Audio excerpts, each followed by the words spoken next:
අයිබන් සුබ දැසනක් හිතවතුනි අප සුපුරුදු ලෙන්ගතකමින් අදත් ඉරිදා දවසේ මුණ ගැසෙනවා අප්‍රේල් මාසයේ උදා වෙලා තියෙනවා බක් මාසයේ අවුරුදු මාසයේ උත්සව සමය.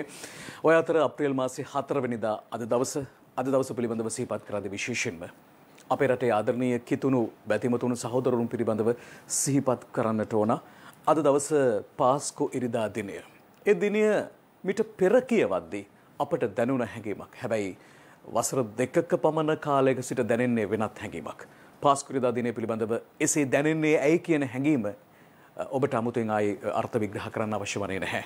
පාස්කු ඉරිදා ප්‍රහාරය සමගින් කිතුණු බැතිමතුන්ගේ හදවත්වලට දැනුණු ඒ වේදනාව, කම්පනය සහ කම්පනය පිළිබඳව අපට ඉතාම හොඳින් දැනෙනවා. අපට පුළුවන් ප්‍රාර්ථනා කරන මේ මොහොතේදී එදින ජීවිත පූජා කරන්නට යෙදුණු දෙවියන් යදිමින් සිටින අවස්ථාවේදී ජීවිත පූජා කරන්නට යෙදුණු ඒ ආදරණීය කිතුණු බැතිමතුන්ට ස්වර්ග මෝක්ෂ සම්පත්තිය සාක්ෂාත් වේවා උදා වේවා කියන ප්‍රාර්ථනාව සමගින් ඔවුන් පිළිබඳව සිහිපත් කරමින් ආදරණීය කිතුණු ජනතාවට අප යහපත් දිනයක් දෙවියන්ගේ ආශිර්වාදයේ රැකවරණ ලැබෙන දිනයක් ප්‍රාර්ථනා කරමින් අපි සූදානම් අදත් ආරම්භ කරන්නට ඉරිදා පත්තරේ.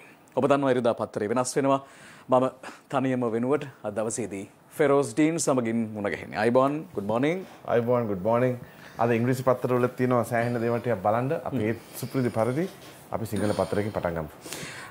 ඩීන් අපි පාස්කු ඉරිදා දිනය පිළිබඳව මතක් කරපු නිසා ඒ ගැන පුවත්පත් ගණනාවක ලියවෙනවා. මම මව්බිම තෝරා ගන්නවාද ආරම්භ කරන්නට. එහි මෙන්න මෙහෙම කියනවා. පාස්කු ඉරිදා අදයි. අප ඒ සමගින් තමයි පත්තරය ආරම්භ කරන්නේ. යේසුස් වහන්සේ මලවුන්ගෙන් උත්ථානය වීම සමරන පාස්කු ඉරිදා දිනය අදට යෙදී තිබේ.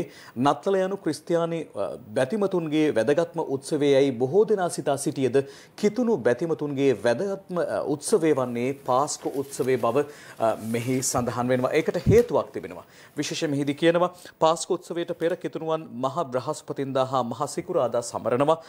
පාස්කුවේදී කිතුණුවන් සමරන්නේ යේසුස් වහන්සේගේ මරණයෙන් උත්ථානය වීමයි. මිනිස් වර්ගයා පවෙන් මුදා ගැනීමට කිතු සමිදානන් කල්වාරියේ ගොල්ගතා කඳු මුදුනේදී කුරුසියට තබා ඇන ගැසුවේ මහසිකුරාදායි. ඉන් දින දෙකකට පසු වහන්සේ මරණයෙන් නැගිටීම හෙවත් උත්ථානය සිදු වූ බව කියන කාරණාවත් එක්ක තමයි මේ පාස්කු ඉරිදා දිනය පිළිබඳව සිහිපත් කරන්නේ. ඒ ගැන එහෙම සිහිපත් කරද්දී විශේෂයෙන්ම පාස්කු ඉරිදා දින එල්ල වූ ම්ලේච්ඡ ප්‍රහාරය සමගින් මෙහි සෑම මතකයක්ම වෙනත් මගකට යොමු වුණා. ඒ හරහා දවසේදී පාස්කු ඉරිදා දින දේව මෙහෙට විශේෂ ආරක්ෂාවක් සැලසන්නට කටයුතු කරලා තිබෙනවා. මෙන්න මේ පිළිබඳවත් පුවත්පත් වාර්තා කරනවා දිවයිනට අවධානය යොමු කරද්දී පාස්කු දේව මෙහෙට විශේෂ ආරක්ෂාව නෝමන් පලිහ වඩන මේ ගැන වාර්තා කරනවා.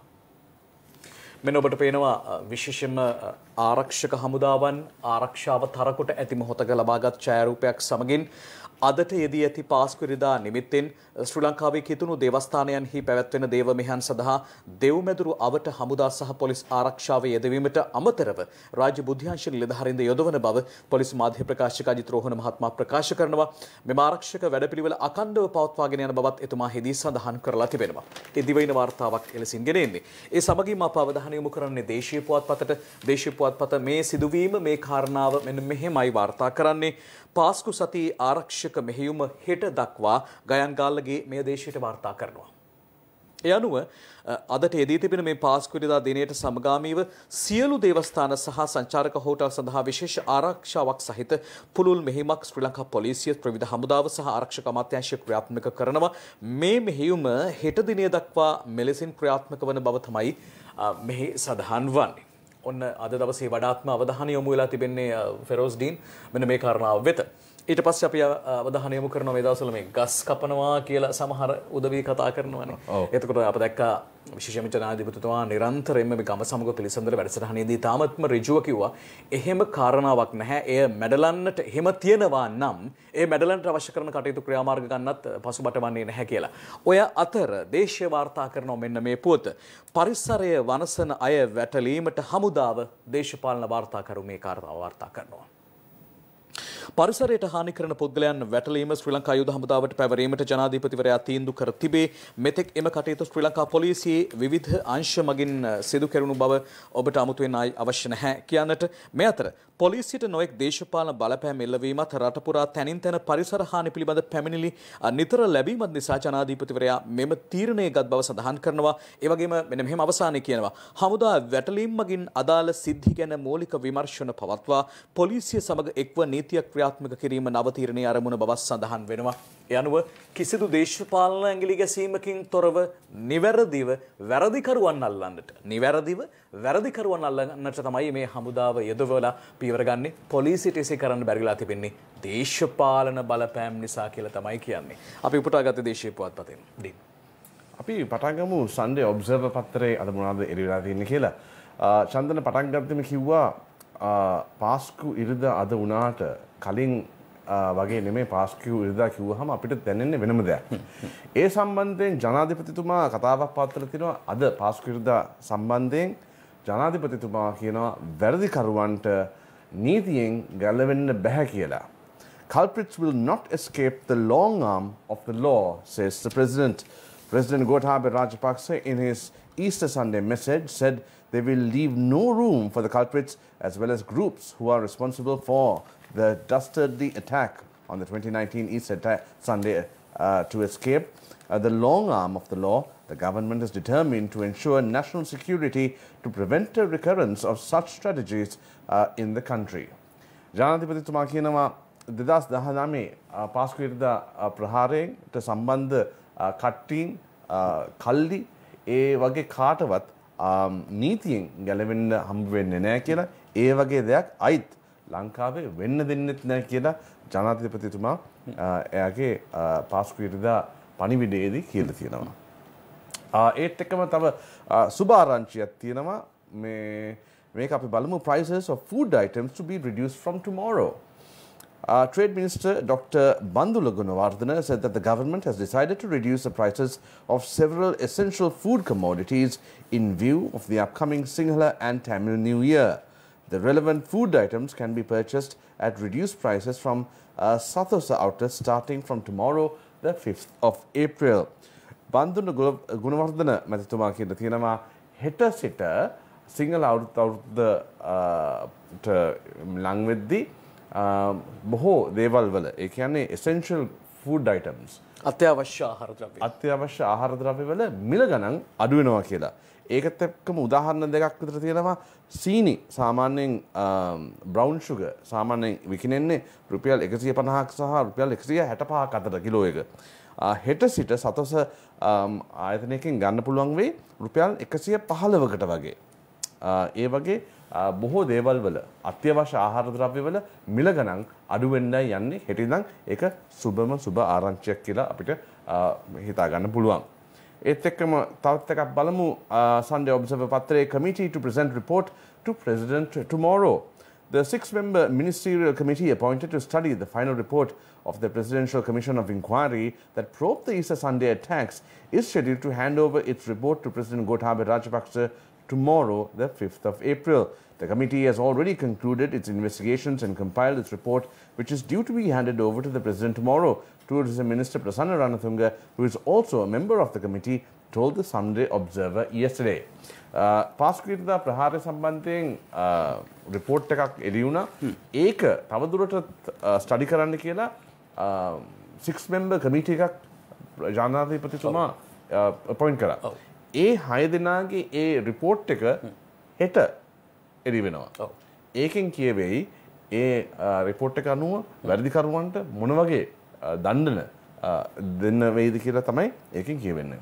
ඒකෙන් දඬුවම් ක්‍රියාත්මක විය යුතු ආකාරය සහ ඒ ජනාධිපති කොමිසමේ නිර්දේශ ක්‍රියාත්මක කළ යුතු ආකාරය ගැන අපි මව්බිමට යමු වෙනවා.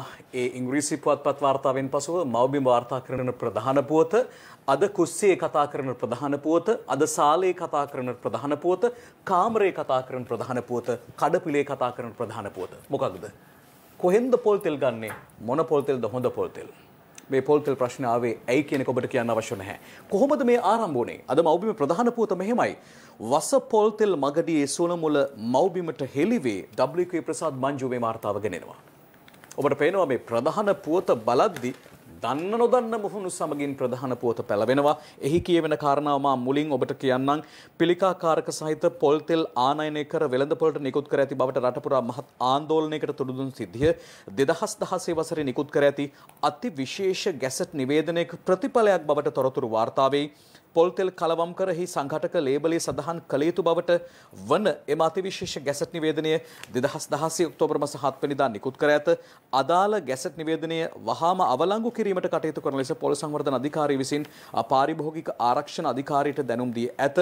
මෙම ගැසට් නිවේදනය මේ ආකාරයෙන් සඳහන් කරමින් තමයි ගැසට් නිවේදනය ප්‍රකාරව මේ පොල් තෙල් ගෙනවීම නැත්නම් පොල් තෙල් ආනයනය ෆාම් ඔයිල් කියලා කියනවා, ක්‍රූඩ් ඔයිල් කියලා කියනවා. මේ ආකාරයෙන් මේවා ආනයනය සිදු වුණේ මේ 2016 නිකුත් කරන්න යෙදුණු අති විශේෂ ගැසට් නිවේදනයෙන් බව සඳහන් වෙනවා. දැන් මේ අතර රට පුරා සෑම ගයකම, සෑම නිවසකම, සෑම ස්ථානයකම පොල් තෙල් පිළිබඳව වස පොල් තෙල් ගැන කතා කරද්දී අප ඊයේ දවසේත් ලයිව් ඇට් 8 ප්‍රවෘත්ති විකාශයෙන් මේ පිළිබඳව නවතම තතුවිත්ති සොයා බැලුවා. අප සූදානම් මේ වෙත යමු වන්නට.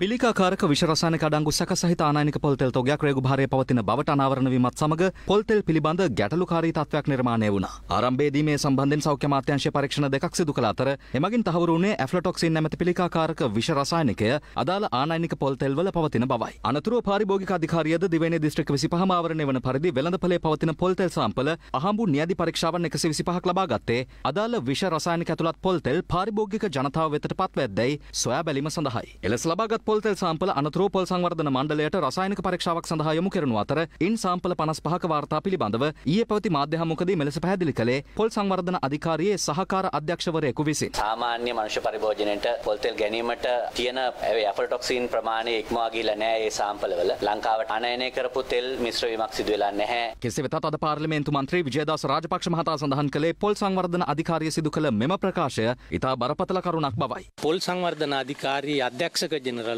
තමන්ගේ රසායනාගාරයෙන් සහතික කරලා තියෙද්දි මේ පොල් තෙල් සාම්පල් වල මේ පිළිකා විෂකාරකයේ තියෙනවා කියලා ඔහු මාධ්‍ය අමතලා කිව්වා. ඒවයි විෂකාරක නැහැ කියලා. මේක බරපතල කාරණයක්. විජේදාස රාජපක්ෂ මහතා වැඩිදුරටත් පවසන්නේ අදාළ පොල් තෙල් සාම්පල 55න් 8ක පමණක් ඇෆ්ලටොක්සින් අඩංගු නොමැති බවට තහවුරු වුණත් ඉතිරි සියල්ලෙහිම පිළිකාකාරක විෂ රසායනිකය අහිතකර ලෙස ඇතුළත්ව ඇති බවයි. පොල් තෙල් වල අංශු බිලියනයකට ඇෆ්ලටොක්සින් අංශු 10කට වැඩිය තියෙනවා නම් ඒ පොල් තෙල් මිනිස් ශරීරයට ඉතාම අහිතකරයි. ඉතා ඉක්මනින්ම පිළිකා කාරකයක් බවට පත් වෙලා පිළිකා රෝගීන් බවට ඒව පරිභෝජනය කරන අයට මුහුණ දෙන්නට සිද්ධ වෙනවා. එතකොට මේ 55න් සාම්පල් 6ක ප්‍රමාණය 10 ඉක්මවලා තියෙනවා. ඒ වගේම තවත් 14ක අගය 5 සිට 10 දක්වා පෙන්වුම් කරලා තියෙනවා. ඒ විෂකාරක අඩංගු නැති සාම්පල් තිබිලා තියෙන්නේ 8ක් පමණයි. 788 එළයිරක් 7 දරන අතිවිශේෂ ගැසට් පත්‍රයේ යොමු කරලා තියෙනවා. ඒකෙදි පොල් තෙල් ගත්තොත් එහෙම ඒක බිලියනයකට කොටස් 30කට වඩා වැඩි වුණොත් තමයි විකිණීම තහනම් කළ යුත්තේ කියන එක. ලබාගත් සාම්පල 55න් එකදු සාම්පලයකවත් PPB ලෙවල් එක 30කට වඩා වැඩි අගයක් අපිට ලැබුණේ නැහැ. අමාත්‍යවරුන් විදියට අපිටවත් නිලධාරීන්ටවත් මේ කාර්යභාරය පිළිබඳව හරිද වැරදිද කොපමණද විය යුත්තේ කියන එක පිළිබඳව තීරණ ගන්න පුළුවන්කමක් නැහැ. ඒ සඳහා ගත යුත්තේ විශේෂඥයින්, වෛද්‍යවරුන්, තාක්ෂණික මේ වශයෙන් දැනුමක් තිබෙන අය. තිබිය යුතු ඇෆ්ලටොක්සින් ප්‍රමාණය පාරිභෝගිකයින්ට අහිතකර විදියට බලපාන්නේ නැහැ කියන නිර්දේශය විශේෂයෙන්ම ලබා දීමට කටයුතු කරලා තිබෙන්නේ. ඒ වගේම ඉතිරි සාම්පල් ප්‍රමාණයත් ඉදිරි දින කිහිපෙදී අපිට ලැබීමට විශේෂයෙන්ම සලස්වනවා. මේ අතර ආනයනික පොල් තෙල් කන්ටේනර් අදාළ ව්‍යාපාරිකයන්ගේ ගුදාම් වලටම යලි රැගෙන යාමට ඉඩ දීම සම්බන්ධයෙන්ද විජේදාස රාජපක්ෂ මහතා ශ්‍රී ලංකා ප්‍රමිති ආයතනයට මෙලෙස චෝදනා කළා. ප්‍රමිති ආයතනය වග කියන්නට ඕන ඒ ආනයනය කරපු පොල් තෙල් වලත් මේ පිළිකා කාරකයේ තියෙනවායි කියලා රසායනික පරීක්ෂණ වලින් තහවුරු කරලා තියෙද්දි ඇයි එම වෙළඳ ව්‍යාපාරිකයන්ගේ ගුදාම් වලටම ගෙනියන්න දුන්නේ? ඒවට වෙනත් ඒවා මාරු කරලා ඒ විෂකාරක ඒවා වෙළඳ පොළට යවන එක අනිවාර්යෙන් අපේ රටේ වෙළඳු සිද්ධ කරන දෙයක්. මේ එන හැම බහලුමක්ම පරීක්ෂා කරලා ශ්‍රී ලංකා රේගුව තුල තියාගන්න තරම් ශ්‍රී ලංකා රේගුවේ තියෙන ඒ බහලුම් මධ්‍යස්ථාන වල ඉඩකඩ නැහැ. වරාය අධිකාරියවත් ප්‍රදේශ නැහැ මේවා තියාගන්න. ඔවුන්ට කන්ඩිෂන්ස් පනවලා තත්ත්වයන් පනවලා යවනවා මේවා ඔබගේ ස්ථානයෙන් බැහැරට නිකුත් කිරීම තහනම්. එම නිකුත් කෙරුවොත් ඒවට විරුද්ධව අපි නීති අනුකූලව කටයුතු කරනවායි කියලා. අපිට අපේ රටේ අද සෞඛ්‍ය අමාත්‍යාංශයක් තියෙනවද? අද සෞඛ්‍ය අමාත්‍යාංශයේ ලේකම් කෙනෙක් ඉන්නවද? අද සෞඛ්‍ය අමාත්‍යාංශයේ අධ්‍යක්ෂක ජෙනරල්වරයෙක් ඉන්නවද? මේ ගැටලුව තමයි අපිට තියෙන බරපතලම ගැටලුව. මොකද මේ සම්බන්ධව සියලු වගකීම් පැවරිලා තියෙන සෞඛ්‍ය අමාත්‍යාංශයේ. සෞඛ්‍ය අමාත්‍යාංශය බුදියගෙන ඉන්නවා. සමහර දේශපාලඥයන්ගේ අනුග්‍රහය ලබාගත් මිනිමරු ව්‍යාපාරිකයෝ අපේ රටට පිළිකා කාරක බව දැන ගෙනල්ලා විකුණලා මිනිස්සු මරමින් සල්ලි එකතු කරගෙන යනවා. අපෙන් අද ජනතාව අහන්නේ අපේ රටේ ආණ්ඩුවක් තියනවද කියලා. මේ ප්‍රශ්නෙට තමයි අපිට උත්තරයක් නැත්තේ. ආචාර්ය විජේදාස රාජපක්ෂ මහත්මයාගේ ප්‍රශ්නාවලිය තමයි අවසාන ඉදිරිපත් කළේ. ඔය අතර සාමාන්‍ය ජනතාව දැන් මීට ටිකට කලින් ඩීන් ඇහුවේ කොහෙන්ද පොල් තෙල් ගන්නෙ කියලා. හරි පොල් තෙල්.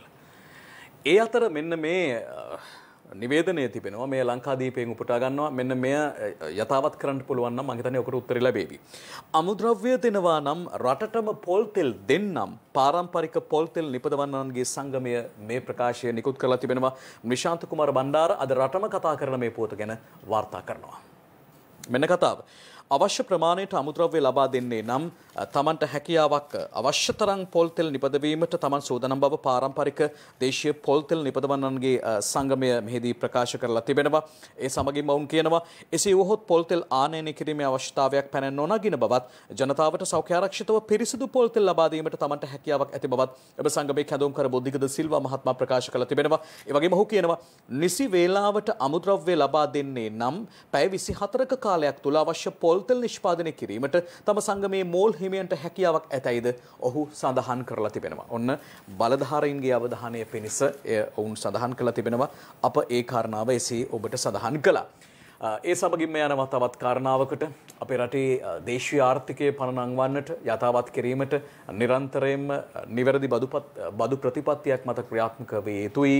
එසේ පනවන්නට යෙදෙන බදු නිසි ආකාරයෙන් එක්කාසු කරගත යුතුයි. ඒ අනුව තමයි රජයේ ආදායම් වැඩි කරගන්න පුළුවන් කමක් ලැබෙන්නේ. අනුව ජනතාවට සහන සලසන්න හැකියාවක් ලැබෙන්නේ. හැබැයි මෙන්න මෙහෙම ප්‍රශ්නාර්ථයක් ඇති වෙලා තිබෙනවා. ඒ ප්‍රශ්නේ මොකක්ද? ලංකාදීපේ කියනවා කෝටි 28000ක බදු අය කරගන්න බැරි වෙලා ලංකාදීපේ ලියනවා. මෙන්න කතාව. දයසිලි ලියනගේ මේ වාර්තාව ගෙනෙනවා. මෙරට බදු ගෙවන්නන් විසින් මේ තාක් කල් රුපියල් කෝටි 28597ක 28000කට වැඩි මේ ආසන්න වශයෙන් වැටීමකට ලක් කළොත් 29000ක් මුදලක් ගෙවා නැති බව දේශීය ආදායම් දෙපාර්තමේන්තුව මගින් රාජ්‍ය ගෙනුම් කාරක සභාවට ඉදිරිපත් කරන ලද වාර්තාවේ සඳහන් කර ඇත. හිඟබදු විස්තර හා බදු ගෙවීම පැහැර හැර ඇති කාල සීමාවන් වාර්තාවත් රාජ්‍ය ගෙනුම් කාරක සභාවට කෝප් කමිටුවට ඉදිරිපත් කරන ලෙසට පසුගිය දෙසැම්බර් මාසයේදී නියෝගයක් ලැබී තිබෙනවා. යනුව තමයි මේ හෙළිවිලා තියෙන්නේ කෝටි 28000ක් බදු අය කරගන්න බැරි වෙලා. කොස්සටද කර්ජුවටද? අපි බලමු සිලෝන් ටුඩේ එකේ මොනවද තියෙන්නේ කියලා. සිලෝන් ටුඩේ එකේ ඉස්ලාම් මං ගන්නේ security tightened for Easter celebrations. ඒ කියන්නේ බැතිමතුන්ට කිසිම බයක් නැතුව අද පල්ලි යන්න පුළුවන් වෙයි.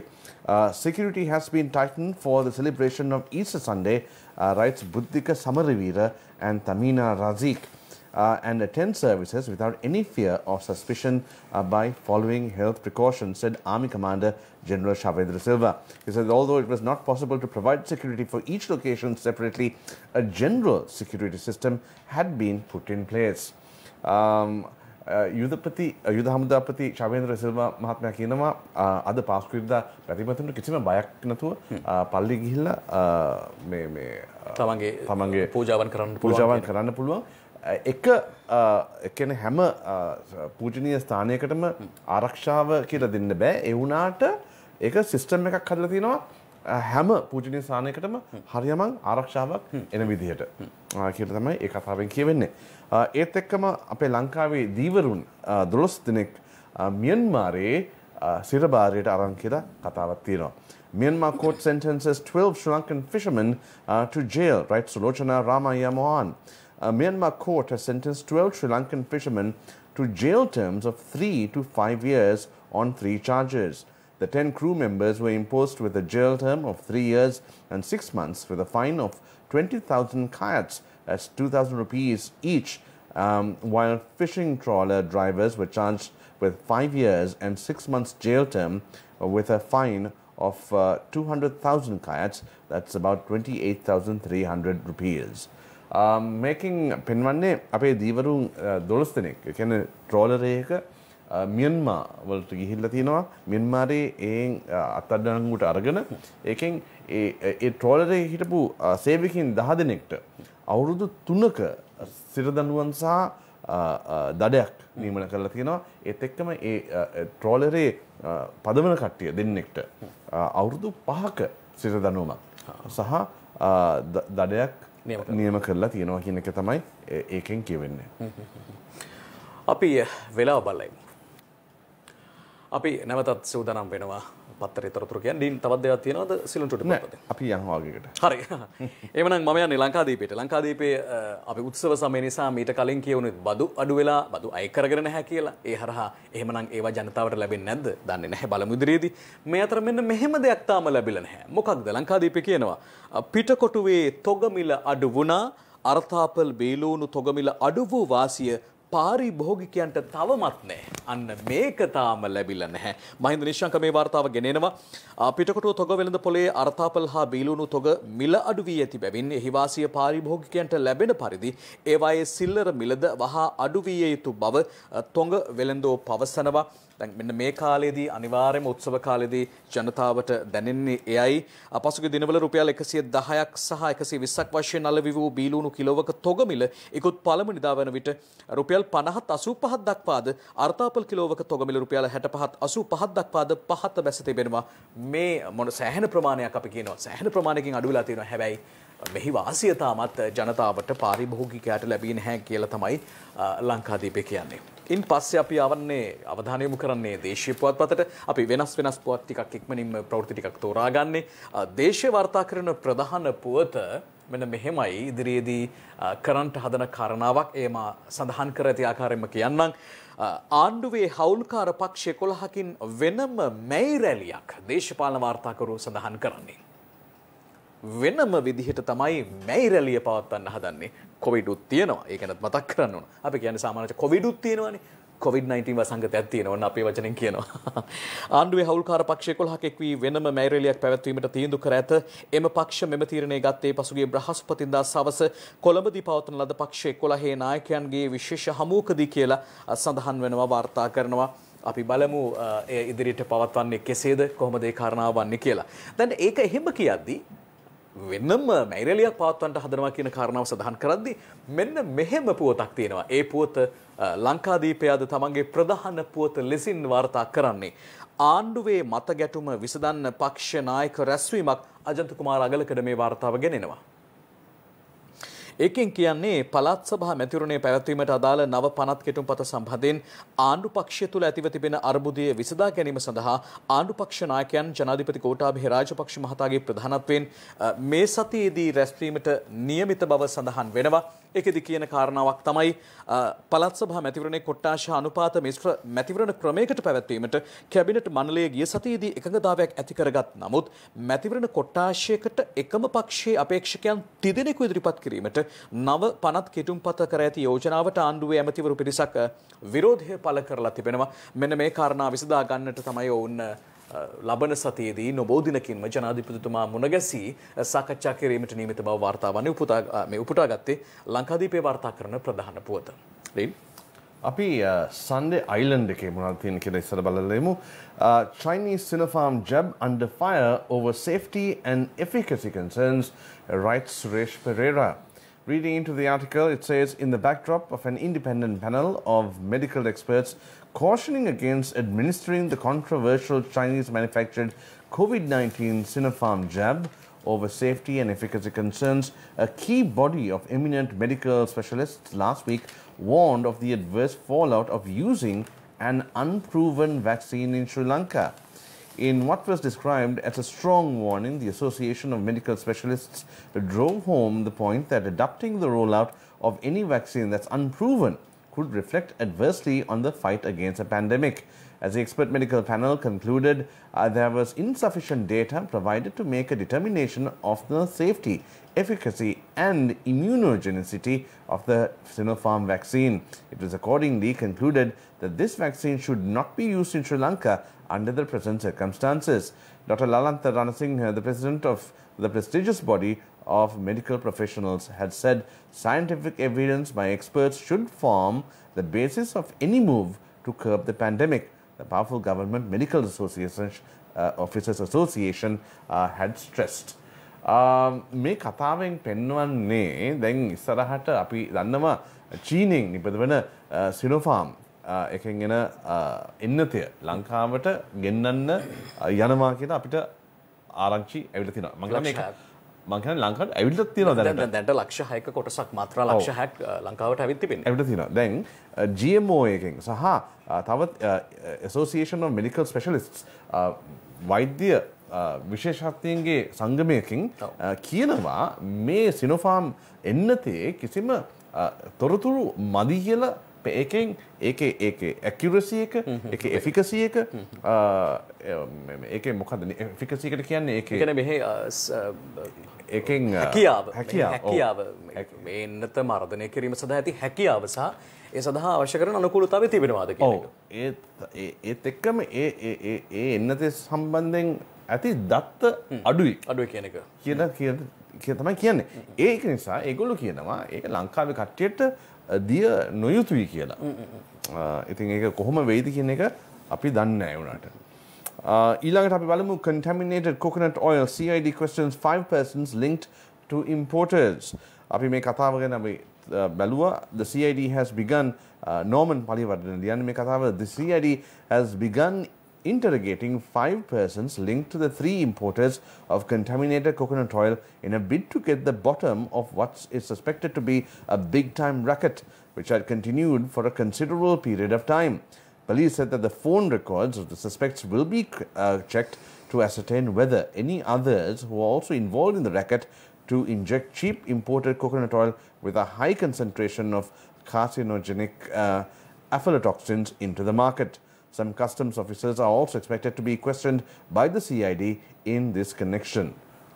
දැනට අපේ CID එක රහස් පොලිසිය අත්අඩංගුවට අරගෙන 5 දෙනෙක්ව මොකද කියන්නේ ඒගොල්ලන්ගෙන් ප්‍රශ්න කරනවා. ඒගොල්ලන් ප්‍රශ්න කරන්නේ මේ ඒගොල්ලන් මේ පොල්තෙල් ගෙන්නන ආයතන 3කට සම්බන්ධ තියෙනවා කියලා ඒත් සමගම ඒක කොහොමද ගෙනාවේ කියන එකට ප්‍රශ්න කරමින් දැනට යනවා. ඒක මම හිතන්නේ හෙට අඳට අපිට දැනගන්න ලැබෙවි මොකක්ද ඇත්තටම වෙන්නේ කියන එක. ඒත් එක්කම අයිලන්ඩ් එකේ තවත් එකක් කතාවක් තියෙනවා. India staring at a full blown COVID crisis. Cases shoot up in Delhi and Mumbai. දැන් අපි පොඩ්ඩක් අඩු වුණාට COVID රෝගය ඉන්දියාවේ බරපතල ලෙස වැඩි වීගෙන යනවා. ඒක ලියන්නේ Venkat Narayan, England's special correspondent. The COVID-19 situation in India will turn into a full-blown crisis if strict adherence to COVID-appropriate behavior is not ensured, says Dr. Randeep Guleria, the director of All India Institute of Medical Sciences, has warned.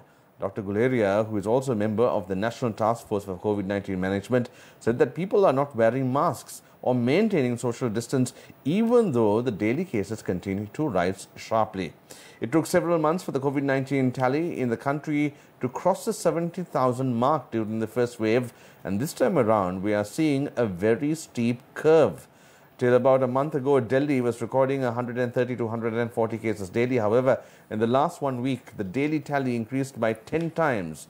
On Thursday, the city recorded 2,790 new cases, the highest in over 3 months. The number of cumulative cases stood at 665,220. ඉන්දියාවේ ඒගොල්ලෝ කියනවා මේ දවස් ටිකේ ගොඩක් කට්ටිය මුහුණාවරණ පාවිච්චි කරන්නේ නැහැ. ඒගොල්ලෝ කිසිම බයක් නැතුව එහෙ මෙහෙ යනවා. ඒක නිසා මේ ඒ සංඛ්‍යාව වැළඳන සංඛ්‍යාව 10කින් වැඩි වෙලා 10 ගුණයකින් වැඩි වෙලා තියෙනවා කියලා. ලංකාවේ දැනට අඩු වීගෙන යන නිසාද මන් දන්නේ බොහෝ දුරට කට්ටිය සමහරලාට මම දැකලා තියෙනවා. ඇත්ත. අඳින්නේ අනිවාර්යයෙන්. මුහුණු ආවරණ අඳින්නෙත් නැහැ. සමාජ මේ දුරස්ථභාවය තියන්නෙත් නැහැ. ඉතින් අපි දැන් කියන්නේ අඩු වෙලා ගියාට කියන්න බෑ කොයිලාවේ වැඩි වෙන්න පුළුවන් වේද කියලා. ඒක හරි.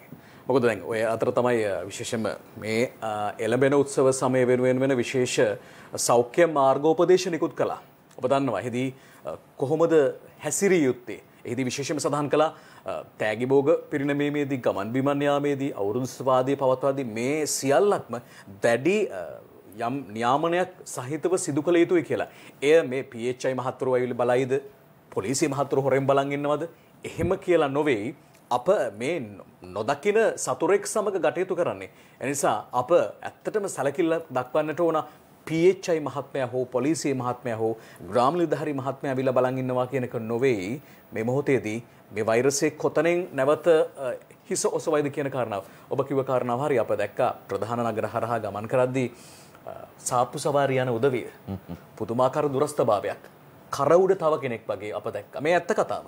ඒ නිසා ඒ පිළිබඳව ඔබ ඉතාමත්ම කල්පනාකාරී විය යුතුයි කියලා අප විශ්වාස කරනවා. අප යනවා දේශීය පුවත්පතේ තව පුවතකට. මම සිංහල පුවත්පත්වල කතා කරමින් හිටියේ මේ පක්ෂ නායකින් රැස්වීමක් පළාත් සභා මැතිවරණය කියලා. දැන් පළාත් සභා මැතිවරණේ තියෙන්නේ කවදාද? හිට මෙහෙට දෝලණය වුණා ඔය කාලවකවානුව. මෙන්න දේශීය කියනවා පළාත් සභා ඡන්දය වසර අගට කල්යයි දේශපාලන වාර්තාකාරයෝ එළියන්නේ. ඒකෙදි කියනවා ඉතා ඉක්මනින් පැවැත්වීමට යෝජනා කර තිබූ පළාත් සභා මැතිවරණය මේ වසර අවසානයේ දක්වා කල් යනු ඇති බව රජයේ ජ්‍යෙෂ්ඨ ප්‍රකාශකයෙක් පැවසීය කියලා සඳහන් කරනවා. එය එපමණින් මම නවත්තනවා. එතකොට මේ වසර අගදී පවත්වන මැතිවරණය ගැන වැඩි විස්තර අපට දැනගන්න පුළුවන්කමක් ලැබෙවි. හැබැයි මම යනවා ඊළඟට සිළුමිණ පුවත්පතට. මම කිව්වා එකකට එකක් වෙනස් පුවත් තමයි අද තෝරාගත්තේ කියලා. සිළුමිණ පුවත්පතට දැන් අවධානය යොමු කරලා ඔබ දැන් දකින්නේ මේ පළාත් සභා ඡන්දය පිළිබඳව වන දේශීය පුවත්පතේ වාර්තාව මුල් පිටුවේ පළවන. ඊළඟට මා අවධානය යොමු කරන්නේ සිළුමිණ ජාතික පුවත්පතේ ප්‍රධාන පුවත. සිළුමිණ ජාතික පුවත්පතේ ප්‍රධාන පුවත විශේෂයෙන්ම ඔබ අපට ඉතාමත්ම දැනෙන පුවතක් බවට පත්වේවි. මෙන්න ඒ පුවත. EPF ගැන අමුතුවෙන් ඔබට අවශ්‍ය නැහැ කියන්නට. සේවක අර්ථසාධක අරමුදල පිළිබඳව අපි බොහෝ දෙනෙක් EPF එක ගන්න හදනවා. එහෙමයි කියන්නේ අර්ථසාධක අරමුදල ගන්න කියලා කියන්නේ නැහැ. මෙන්න කතාව.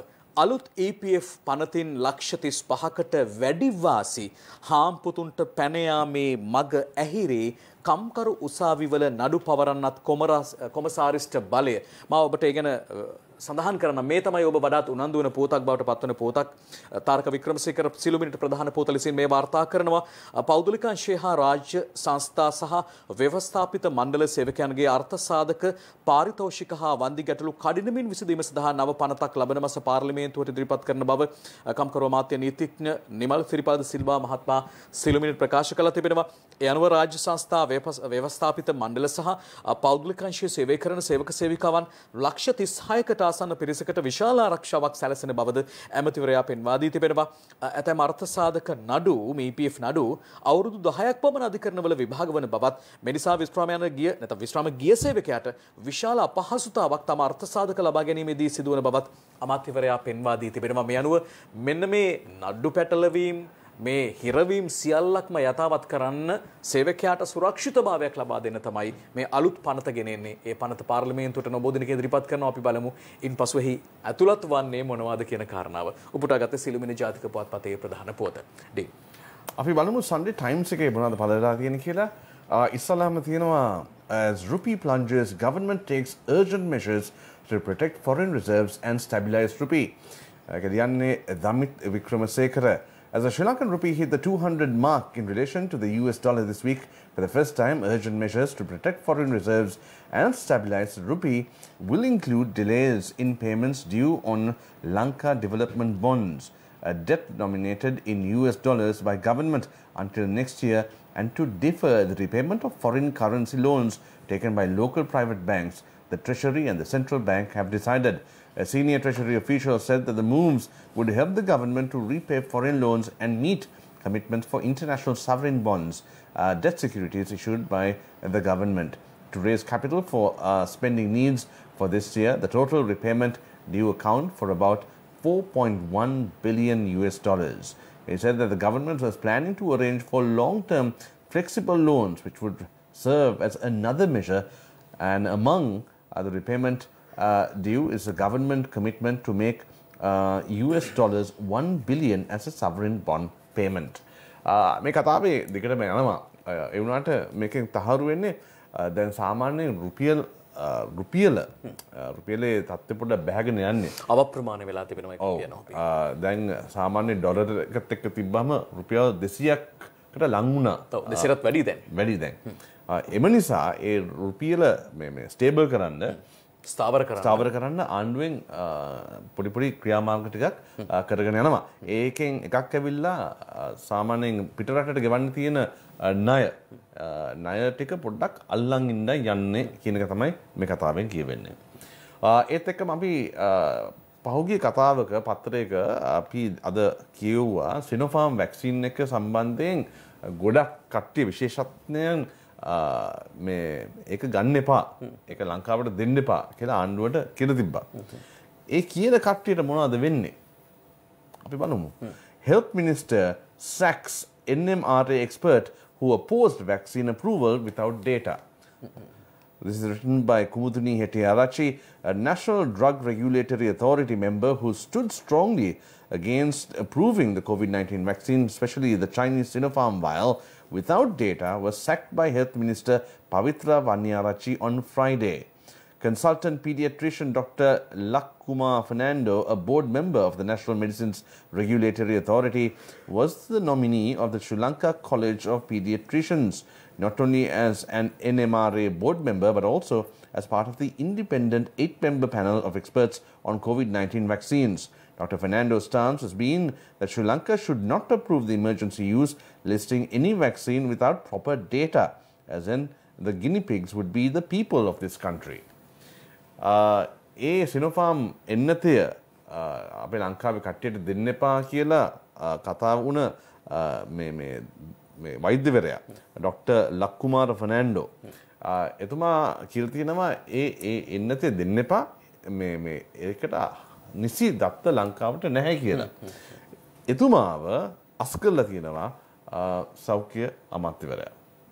අමාත්‍යවරිය කියන එක තමයි ඒ කතාවෙන් පෙන්වන්නේ. එතනත් යම් මත බේදාත්මක තත්ත්වයක් ඇති වෙලා තිබෙන්නේ. ඒ කොහොම නමුත් සිනෝෆාම් එන්නත මාත්‍ර ලක්ෂ 6ක් ලංකාවට ගෙනත් තිබෙනවා. එදී ලක්ෂ 2ක් වන ලංකාවේ සේවය කරන චීන ජාතිකයන්ට මුලින් මේ ලබා දෙන්න කියලා තමයි කිව්වේ. ඒතකොට ඉතිරි වෙන තවත් ලක්ෂ 4ක් මාත්‍රා. එමනම් එය ශ්‍රී ලංකා වාසීන් තමයි ලබා දෙන්නේ. ඒ කොහොම වෙයිද දන්නේ දැන් මේ කතන්දරත් එක්ක. අනිවාර්යෙන්.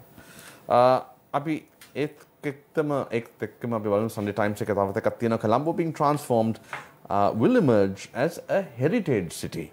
Sri Lanka's business district of Colombo will come under a major transformation, which includes moving the foreign ministry and police headquarters in Fort to other areas, creating pleasant walkways and restoring heritage buildings aimed at attracting tourists, a senior government official said. Urban Development and Housing Ministry Secretary Nimal Pereira said that while the Colombo port city would be the new city, the old heritage city would be emerging within the transformation of 150-year-old buildings in Fort and Petta. He said that the Foreign Ministry would be shifted to the Industrial Technology Institute premises at Baudalokamawatha, with ITI being moved to Malabe, while police headquarters would be relocated to Attidia Ratmalana, where there is a large police-owned premises in the adjoining building of the Ministry office. A tea museum would be established as well. මේකෙන් කියවෙන්නේ ඉස්සරහට කොළඹ කොටුව හා පිටකොටුව ඒ සීමාවල් ටික පැරණි මොකද්ද පැරණි සිටි එකක් හෙරිටේජ් සිටි එකක් නගරයක් හැටියට පෙන්වන්නයි යන්නේ. ඒක සංචාරකයන්ට බලා ගන්න පුළුවන්. එතකොට පෝට් සිටි එක තමයි ලංකාවේ නව නගරය. මේ තමයි මොඩර්න් සිටි. මොඩර්න් සිටි. එතකොට පැරණි හෙරිටේජ් සිටි එක වෙනවා කොළඹ කොටුව සහ පිටකොටුව. එතකොට දැන් තියෙන ඒක තිරික්කලයයිද එතකොට? කියන්න බෑ. එහෙමනම් පැරණි නගරේ නන්නේ තිරික්කල යන්න ඕනනේ. ඔව්. එහෙමත් වෙන්න පුළුවන් සමහර විට. එතකොට දැන් තියෙන මේ විදේශ කටයුතු අමාත්‍යාංශය ඒක එතනින් යනවා වෙන මේ ස්ථානයකට. ඒත් එක්කම පොලිස් මුලස්ථානය. ඒ තියෙන මේ බිල්ඩින් දෙකම පැරණි මේව ගොඩනැගිලි දෙකක්. සෝ ඒ දෙක මාරු වෙයි කියන එක තමයි වෙන ස්ථානයකට ගෙනියන්නේ. ඔව්. හොඳයි හැබැයි නේද? ඒක සංචාරක ආකර්ෂණ දිනා ගන්න හදන්නේ. ඔව්. ඔය අතරදී අපි සූදානම් වෙනවා ඊටමත්ම විශේෂ කටයුත්තක් පිළිබඳව දැනග ගන්නට. අප ස්වර්ණවාහිනී තිරය ඔස්සේ පසුගිය කාලේ පුරාවටම දැනුම් දුන්නා 54 වන අලුත් සහල් මංගල්‍යය පිළිබඳව. අපේ රටේ ගොවි රජ දරුවන් Tamanගේ වෙහෙස මහන්සියෙන් එලා ගන්න ප්‍රථම අස්වැන්න බුදුන්ට පූජා කිරීම ඉතිහාසයේ සිට පාරම්පරිකව පැවතෙන්නක්. මෙන්න මේ කටයුත්ත වර්තමානයේත් ගෙනහැර පාමින් බුදුන්ට පුදන්නට සූදානම් වෙනවා මේ පළමු අස්වැන්නේ අග්‍ර ඵලය. ඒ අනුව අද දවසේදී උදෑසන වරුවේදී විශේෂයෙන්ම මේ ජයශ්‍රී මහා බෝධින් වහන්සේ අභියසිතී පූජා කිරීම ඉෂ්ට සිද්ධ වෙනවා. මේ සඳහා මාධ්‍ය අනුග්‍රහය ලබා දෙමින් ස්වර්ණවාහිනිය කටයුතු කරනවා. ඉතින් මෙන්න මේ පිළිබඳව දැනගන්නට අප සූදානම් වෙනවා. එහි කටයුතු කොහොමද සිද්ධවන්නේ කියන කාරණාව අප සූදානම් අපගේ හිතවත් චන්දන පුස්සවෙලව මේ මොහොතේදී සජීවී ලෙසින් සම්බන්ධ කරගන්න. ආයුබෝවන් සුබ උදෑසනක් චන්දන. ආයුබෝවන් චන්දන සුබ උදෑසනක්. ජයශ්‍රී මහා බෝ සමිඳුන්ගේ පිහිටයි ආශිර්වාදයයි 54 වන ජාතික අලුත් සහල් මංගල්‍ය ඔබ සඳහන් කළ ආකාරයට මේ ආදරණීය ගොවි ජනතාව නෙලාගත් සහලෙහි පළමු කොටස බුදුන්ට පූජා කිරීමේ කාර්යයයි අද දිනෙහි යෙදී තිබෙන්නේ. 54 වන ජාතික අලුත් සහල් මංගල්‍ය මේ විදිහට ජයශ්‍රී මහා බෝ සමිඳුන් අභියසදී පැවැත්වෙන්නේ අතිගරු ජනාධිපති ගෝඨාභය රාජපක්ෂ මහතාණන්ගේ ප්‍රධානත්වයෙන්. ඉතින් අද දවසේ මේ කටයුත්ත සිද්ධ වන බව ශ්‍රී ලාංකීය පුරවැසියන් වගේම දේශ විදේශ ආදරණීය ජනතාව දන්නවා. පහුගිය දවස්වල මේ සම්බන්ධයෙන් දැනුවත් කරා. අපි ගමින් ගමට ගියා, නිවසින් නිවසට ගියා. අලුත් සහල් එකතු කළ ආදරණීය ගොවි ජනතාවනි, ඔබ ලබා දුන් අලුත් සහල් සියල්ලම මේ වන විට මේ පුණ්‍යවන්ත භූමියට ගෙනවිත් හමාරයි. ජයශ්‍රී මහා බෝධින් වහන්සේ අභියසට ගෙනවිත් හමාරයි. ඉතින් අද දවසේ ජයශ්‍රී මහා බෝධින් වහන්සේ වෙත බුදුන් වෙත පූජා කිරීමේ කටයුත්තයි තියෙන්නේ. ඉතින් ඒ සඳහා සියල්ල සූදානම්. පහුගිය දවස්වල අපි එකතු කළ සහල් අද පෙරවරුවේ අතිගරු ජනාධිපති ගෝඨාභය රාජපක්ෂ මහතාණන්ගේ ප්‍රධානත්වයෙන් තමයි පූජා කිරීමේ කටයුතු සිදු කරන්නේ. මේ තින්නේ සහල් පාත්‍රය. මේ පාත්‍රයට දැමීමෙන් අනතුරු තමයි මේ ජයශ්‍රී මහා බෝධින් වහන්සේ වෙත පූජා කරන්නේ. ගොවි ජනතාව ඔබ සහල් ලබා දෙන්නට පුළුවන්. නැත්නම් ඔබට සහල් ලබා දෙන්න නොහැකි වෙන්න පුළුවන්. අතපසු වෙන්න පුළුවන්. නමුත් ඔබ ශ්‍රද්ධාව ඇති කරගන්න. ඔබ සහල් ලබා දුන්න කියා සිතා ගන්න. ස්වර්ණවාහිනිය සමගින් සම්බන්ධ වෙන්න. ඔබ මේ බුදුන්ට සහල් පූජා කිරීමේ කටයුතු සියසින් නිවසේ සිට දැක බලා ගන්න. එසේනම් ඉතින් මේ කාර්යය ගොවිජන සංවර්ධන දෙපාර්තමේන්තුව කුෂිකර්ම අමාත්‍යාංශයේ මැදිහත් වීම තමයි සිද්ධ කරන්නේ. සඳහන් කළ යුතුයි කුෂිකර්ම අමාත්‍ය මහින්දානන්ද අලුත්ගමගේ මැතිතුමාණන්, ඒ වගේම තමයි රාජ්‍ය අමාත්‍ය ශෂේන්ද්‍ර රාජපක්ෂ මැතිතුමාණන්ගේ ආශිර්වාද මැද්දේ තමයි මේ කටයුත්ත අද දවසේදී මේ පුණ්‍යවන්ත භූමියේදී සිදු කරන්නේ. මාත් එක්ක ඉන්නවා ගොවිජන සංවර්ධන සහකාර කොමසාරිස්තුමිය පුෂ්පා වීරසේකර මහත්මිය. පුෂ්පා මහත්මිය ඔබතුමියලා තමයි පහුගිය දවස්වල මහන්සි වෙලා දැන් ස්වර්ණවාහිනියත් ඔබතුමියලාත් එක්ක ඉන්නවා. ශ්‍රී FM ගුවන්විදුලිය එනවා. කොහොමද මේ කටයුතු සංවිධානය කරේ? ඇත්තටම අලුත් සහල් මංගල්‍ය කියලා කියන්නේ දිනසුරට මිහිකතට ස්වභාව දහමට ගෝවියා විසින් කෘතගුණ සැලකීමේ මහා මංගල්‍යයක් විදිහට තමයි අපි දකින්නේ. එතකොට ගෝවි ශිෂ්ටාචාරය තුල විශේෂයෙන් වාරි ක්‍රම මූලික කරගෙන ජීවත් වෙච්ච අපේ ගෝවි මහත්තුරු ස්වභාව දහම වැව කිත කමත සහ ඒ සියල්ල ආදේශ කරගනිමින් බුදුදහමේ සාම්ප්‍රදායන් එකතු කරගෙන තමයි මේ ගමන ගෙනාවේ. එතකොට විශේෂයෙන්ම අපේ ඉපරිණි මුතුන් මිත්තෝ ඒ කෘෂිකර්මය සඳහා උදව් කරපු ස්වභාව දහමට දෙවියන්සේ සැලකුවා. එතකොට විශේෂයෙන්ම හොඳ අස්වැන්න දුන්නට පස්සේ ඒ අස්වැන්න බුද්ධ භෝගයේ විදිහට තමයි අපි සලකන්නේ. ඒ අස්වැන්නේ අග්‍ර කොටස බුදුන් සඳහා පළමුව දෙවනුව දෙවියන් සඳහා පූජා කිරීමේ ක්‍රමයක් අපි කරගෙන ආවා. මෙන්න මේ බුදුන් සඳහා පූජා කිරීම සහ දෙවියන් සඳහා පූජා කිරීමේ අග්‍රඵලයේ ගෙනීමේ මහා මංගල උත්සවය තමයි නැත්නම් කෘතවේදීත්වය ස්වභාව දහමට ඵල කිරීමේ මහා උත්සවය තමයි මේ පැවැත්වෙන්නේ. ඒ වගේම අපි බලාපොරොත්තු වෙන අපේ ගොවි ජනතාව එළඹෙන මහා කන්නේ නැත්නම් එළඹෙන යල කන්නේ සහ මහා කන්නේ අස්වනු සාර්ථක කරගන්නට එළඹෙන ඊළඟ වසරෙත් අපි මේ වගේ අලුත් සහල් මංගල්‍යයකින් හම්බෙන්න බලාපොරොත්තු වෙනවා. ඒ වගේම විශේෂයෙන්ම 1967 තමයි ගොවිජන සංවර්ධන දෙපාර්තමේන්තුව එවකට ගොවිජන සේවා දෙපාර්තමේන්තුව MD බණ්ඩාගරු අමාත්‍යතුමා කෘෂිකර්ම අමාත්‍යවරයව සිටි කාලෙදී මේ මහගු කාර්ය බාර ගන්න. එදා සිට අද දක්වා වසර 54ක් අපි මේ කාර්යය ඉටු කළා. ඒ වගේම වෙනදාට වඩා විශේෂයක් තිබුණා. ලංකාව පුරා ගොවිජන සේවා මධ්‍යස්ථාන හරහා ගොවි සංවිධාන හරහා ගොවිජන සංවර්ධන දෙපාර්තමේන්තුව මේ කාර්ය කරගෙන ආවා කෘෂිකර්ම අමාත්‍යාංශයේ මැදිහත් වීමෙන්. ඔබතුමිය සඳහන් කර විදිහට මේක තමයි අග්‍ර කොටස බුදුන්ට පූජා කිරීම අපේ ඒ චාරිත්‍රය තමයි අද දවසේ සිද්ධ වෙන්නේ. ඉතින් මේ චාරිත්‍රය ඉටු කිරීමේදී සඳහන් කළ යුතුයි චන්දන අටමස්ථානාධිපතිතුමා ආචාර්ය පූජ්‍ය පල්ලේගම සිරිසුමන ධම්මරක්කිත ශ්‍රීනිවාස නායක ස්වාමීන් වහන්සේ සඳහන් කරන්න ඕන. උන්වහන්සේගේ ආශිර්වාද මැද්දේ තමයි මේ සියලු කරුණු කාරණා ස්වර්ණවාහිනිය සමග අත්හැල බැඳගෙන ශ්‍රී FM සමග අත්හැල බැඳගෙන අපටත් කිරීමට හැකියාව ලැබී තිබෙන. ඉතින් චන්දන අතිගරු ජනාධිපතිතුමන්ගේ ප්‍රධානත්වයෙන් අද පෙරවරුවේ මේ කටයුත්ත සිද්ධ වෙනවා. යලිත් සම්බන්ධ සම්බන්ධ වීමේ අරමුණින් සමුගන්නා බොහොම ස්තුතියි චන්දන අවස්ථාව ලබා දුන්නට. ප්‍රධාන අනුග්‍රහය පෑන්නේෂයා රන්නත්තම උදව් කරන රත්තරන් හිතවතෙක්. මලුත් රසාමුත්තේ සමපෝෂ රතු කැකුළු නිව්ට්‍රිමික්ස් දේශීය සහල් පෝෂණයෙන්. දේශීය සහලින් නිපැයූ ලංකාවේ එකම ක්‍රැක එක මංචි කොමේ. ඉතින් එයාකාරයෙන් තමයි අද දවසේදී පෙරවරුවේ මේ අලුත් සහල් මංගල්‍යයේ කටයුතු ඉෂ්ට සිද්ධ වන්නේ. අපේ රටේ පැරණි චාරිත්‍රයන් පිළිබඳව සිහිපත් කරද්දී මම හිතන්නේ ඒවා නැවත නැවත මෙලෙසින් වර්තමානයට කැඳවාගෙන ඒම වර්තමානයේදී ඒ ජනගත කිරීම මම හිතන්නේ ඉතාමත්ම වටිනවා අපේ රටේ දුවා දරුවන්ට පවා මේවා දැන කියා ගන්නට විශේෂයෙන්ම අපේ රටේ මෙහෙයු සංස්කෘතියක් තිබෙන්නේ ඒ සංස්කෘතියේ යම් යම් ක්‍රියාවන් තමයි මෙසේ සිදුවන්නේ කියලා. අප සූදානම් වෙනවා එය සජීවී ලෙසින් ඔබට ගෙනෙන්නට පිළිබඳව සිහිපත් කරමින් අපි සූදානම් වෙනවා විරාමයකට යන්න. විරාමයට යන්න කලින් අපි බොහොම ස්තුතියි කියනවා මේ අදත් සම්බන්ධ වුණාට. අයිබෝන් අපි නැවතත් ලබන නිදාදස්සේ තමයි ෆෙරෝස් ඩීන මුණ ගැහෙන්නේ. සූදානම් විරාමයකට යමු. විරාමයෙන් අනතුරුව නැවතත් පත්තරේ සමගින් ඔබ හමු වෙනවා. විරාමයෙන් පසු අපි නැවතත් මුණ ගැසෙනවා. පත්තරේ තොරතුරු කියමින් සිටියේ සූදානම් සිළුමිණ පුවත්පතේ තවත් පුවතකට යන්නට අපේ රටේ දේශීය ආර්ථිකය සවිමත් කරන්න ශක්තිමත් කරන්නට අපේ රටේ ඇඟලුම් කර්මාන්ත ශාලා හරහා බොහෝ තල්ලුවක් ලැබෙනවා. ඒ තමයි ඇත්ත. හැබැයි එහි යම් කාරණාවක් පිළිබඳව දවසේදී සිළුමිණ වාර්තා කරනවා මෙසේ ඇඟලුම් සේවකයන් කබලෙන් ලිපට අමිල මලවිසූරියයි මේ වාර්තාව ගෙනෙන්නේ. මේක ටිකක් දැනෙන කාරණාවක් බවට පත් වෙනවා.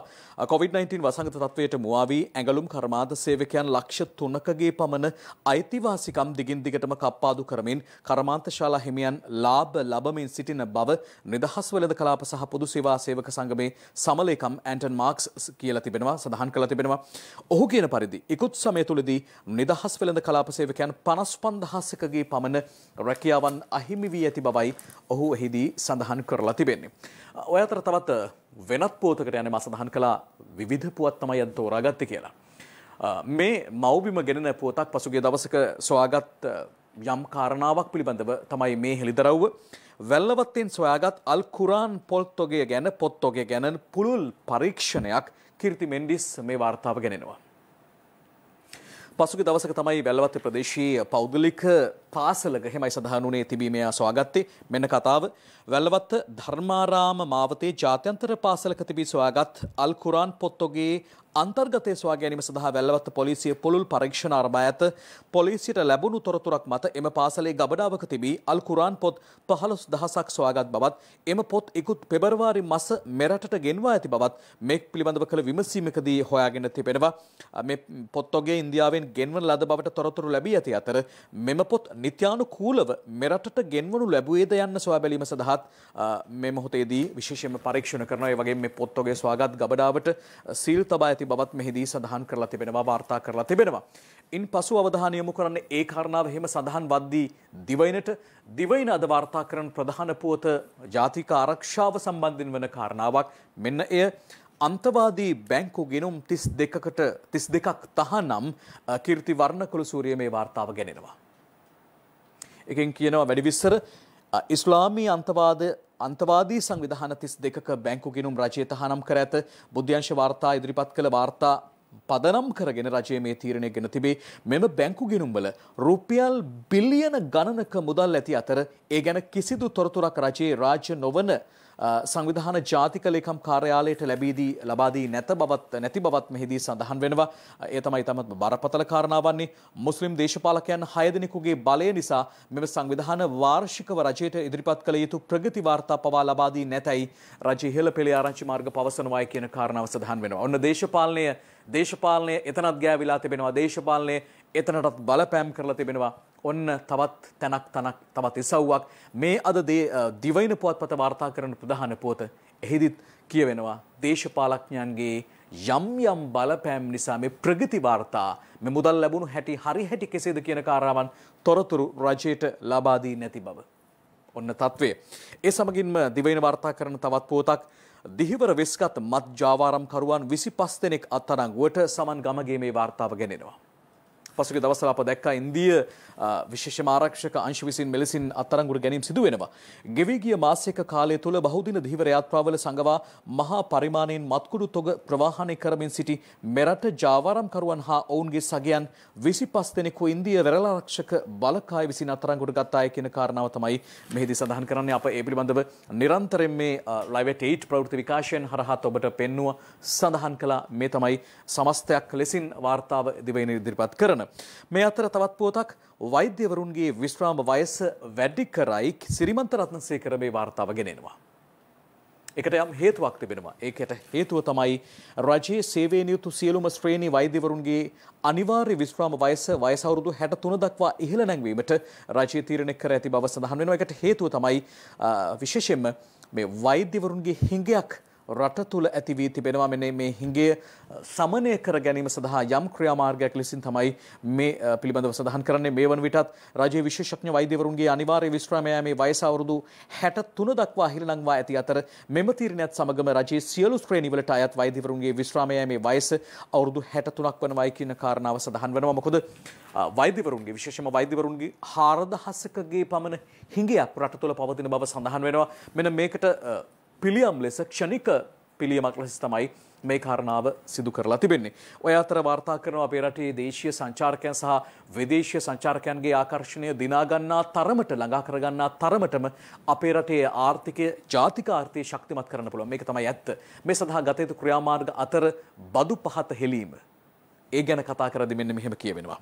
සංචාරක කර්මාන්තයේ බදු බර අඩු කරන්න සූදානමක් ශාමනුවන් ගණේවත් මේ කාරණා වාර්තා කරනවා.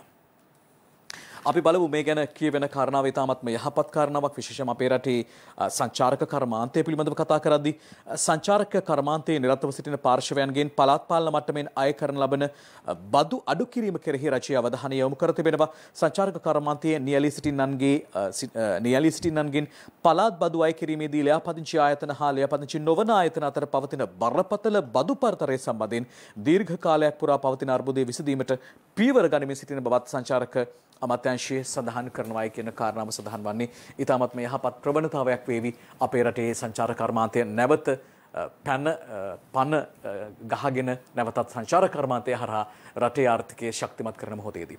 ඒ තමයි අද පත්තරයේ තොරතුරු. හිතවතුනි අපි සූදානම් එහෙමනම් විරාමයක් වෙත යමුවන්නට. විරාමයෙන් අනතුරු සූදානම් ඔබ කාටුන් සමගින් මුණ ගැහෙන්නට. අපි ඉරිදා කාටුන් බලන්න හදන්නේ. ළඟ උත්සව සමයේ රබන් සුරල් වයන කාලේ උඩපල ගත්තත් වට්ටක්කා බිම පල ගත්තත් වට්ටක්කා කියන කාලේ. එහෙම රබන් සුරල් වයන කාලේ. අපි මුලින්ම බලන්නේ දේශයට අසංක අදින කාටූනය. අපි බලමු ඒකේ මොකක්ද තියෙන්නේ කියලා.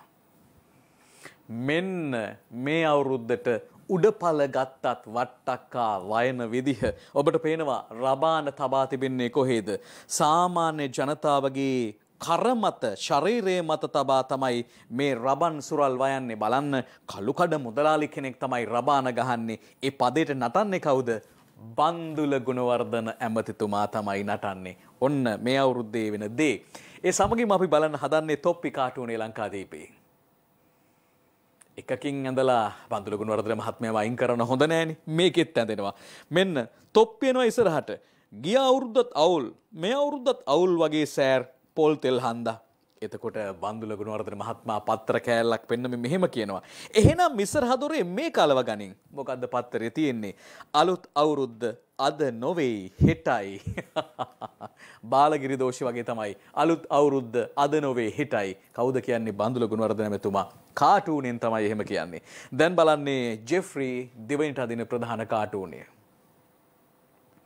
ඔබ දන්නවා මේ දකින තරගේ මේ වසරේ නැත්තම් මේ ඉදිරි උත්සව සමයේදී පවත්වන්නට බෑ. සෞඛ්‍ය මාර්ගෝපදේශ අනුව කොට්ටපොර ගැසීමේ තරඟ පවත්වන්නට බෑ. හැබැයි කොට්ටපොර ගැසීමේ තරඟයක් තියෙනවා. සාමාන්‍ය ජනතාව නැගලා තියෙනවා කොට්ටපොර ගැසීමේ තරඟයට. බලන්න Tamanට ඉන්න පළවෙනි ප්‍රතිවාදියා කවුද? හාල් කියන කොට්ටය සහිත ප්‍රතිවාදියා, කළුකඩ මුදලාලි කියන ප්‍රතිවාදියා තමයි ඉන්නේ. හැබැයි තව ප්‍රතිවාදියෝ පොලිමක් ඉන්නවා.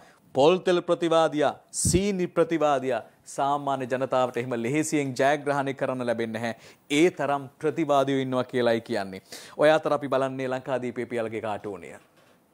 එදා සාමාන්‍ය ජනතාව තමන්ට පුළුවන් ආකාරයෙන් වඩේ ටිකක් මොරොක්කු ටිකක් රෝල්ස් ටිකක් හදාගෙන තමන්ගේ බඩවියත රැකගත්තා. හැබැයි අද ඒක කරන්නට බැරි වෙලා තිබෙනවා. බලන්න ඒ හදන ආහාර ද්‍රව්‍ය අතර ඉන්න සාමාන්‍ය ජනතාව නැත්නම් ඒ වෙළඳන්ට වෙලා තියෙන දේ මොකක්ද? පිළිකාකාරක පොල් තෙල් කියන මාරයා කොල්ලු මුගුරු අරන් පස්සෙන් එලවනවා. ඔය අතර අනිත් පැත්තෙත් ඉන්නේ දත් විලිස්සගෙන තවත් මාරයෙක්. ඒ කොවිඩ් මාරයා. මේ සියල්ලංගෙම සැලෙන්නේ තැලෙන්නේ සාමාන්‍ය ජනතාව. මේකයි සත්‍ය. ඒකයි කාටූනෙන් පෙන්වන්නේ. ඔය අතර අපි අනුරාධ හිරිපිටියගේ හිටිවනේ පැදිපෙළයි කියවන්නේ. බලමු එකෙන් මොකක්ද කියන්නේ කියලා. බක්මහා ලැබුණි මේ අවුරුදු වතගොතය බන්දුල සතොස ළඟ ඉන්නේ හිත හිතය. ඔක්කෝටම උඩින් අත්තේ ණය පොතය. පොල් තෙල් ගොඩේ රත් වෙනවා ජනමතය. ඔන්න එහෙමයි ඒ කාටූනෙන් කියවෙන්නේ නැත්නම් ඒ පැදිපෙළෙන් කියන්නේ. ඔය අතර අප සූදානම් වෙන්නේ අසංගිදුල්ගේ හිඩැස්ස කාටූනේ බලන්න. ගම්බිම් බලා යන්නට අවුරුද්දට ගමේ යන්නට බස් රථ 1400ක් පුවතක්. හැබැයි මේ බස් රථයේ ඉන්නවා එලිලා කවුද? කොවිඩ්. අපි රෙඩි කියලා ඉන්නේ. කොවිඩ් කියනවා අපි රෙඩි කියලා. ඒ සමගින්ම අපි බලනවා සොරි සර් කාටූනය. මෙන්න දෙන්න අතර කතා බහ. ප්‍රයිවට් බස් ඩ්‍රයිවර්ලා 5000ක් නුසුදුස්සොලු. එහෙනම් ඒ සෙට් එක වෙන්නේ නැති මරණයට සුදුසු මගියෝ තෝරන්න. අන්න එහෙමයි කියන්නේ. ඔය අතර ඉඩි ක්ලික් කාටූනේ බලන්නේ සිළුමිනේ. මේ බලන්න එක ගොම බින්දුවක් ඇති කිරි කලයක් විනාශ කරන්න. මෙන්න කිරි කලය තියෙනවා. ශ්‍රී ලංකා පොලිසිය කියන කිරි කලය එක පොලිස් නිලධාරි මහත්තයෙක් එකට පනිනවා. එක ගොම බින්දුවක් ඇතිය විනාශ කරන්න. එහෙමයි කියන්නේ. අපි ළඟට බලන්නේ සිම්පල් මෑන් කාටූනය. දෙන්න අතර කතා බහක්. මහත්තයන් බල ඉන්නවා පත්තරේ. කෙනෙක් ඈතින් කියනවා මෙහෙම. රංජන් මහින්දානන්දගෙන් සමාව ගනි. පත්තරේ බලන් ඉන්න මහත්තයන් කියනවා ඔන්න දැක්කද? ඒ වගේ අයට මොලේ පෑදෙන්ටත් හොඳ හෝටලකින් කන්ටම වෙනවා. එහෙමයි කියන්නේ. දැන් බලන්නේ ලංකෝනිස් කාටූනය. මගෝඩිස්ට ලංකෝනිස් මුණ ගැහිලා ඔබතුමා පරිසරයට දක්වන ආදරය ගැන කරපු කතාව සුදුසු තැනකදී කෙරුවා නම් ෂුවර් එකට තෑග්ගක් ලැබෙනවා. ඒ කිව්වේ පරිසරය සුරැකීමේ තරගයකදී කෙරුවා කියලාද? ඒක නිසාද? නෑ. අවුරුදු උත්සවේ බොරු කීමේ තරගයකදී කෙරුවා නම් එයාට තෑග්ගක් ලැබෙනවා. ඒ තරම් පට්ටපල් බොරු කියලා තමයි ලංකෝනිස් කියන්නේ. අවසාන වශයෙන් තෝරා ගන්නවා අද ඉරිදා කවිය. මෙන්න එදවස ආසියාවේ අප ඉහළ තැන සිටි විට බංගලාදේශය දිලිඳු වුණ අද ඒ රටට ණය ඉල්ලා අපට යන තත්වෙකි දුකකි අප රට දැන් තිබෙන තැන. මෙන්න මෙහෙමයි අවසානයේදී හලලිය ඉරිදා කවියෙන් කියන්නේ. ඒ කවියත් සමග හිතවතුනි අද පත්තරෙන් සමුගන්නවා සූදානම් විරාමයකින් පසු ඔබව ලෝකසිතීමෙන් මුණ ගැහෙන්නට.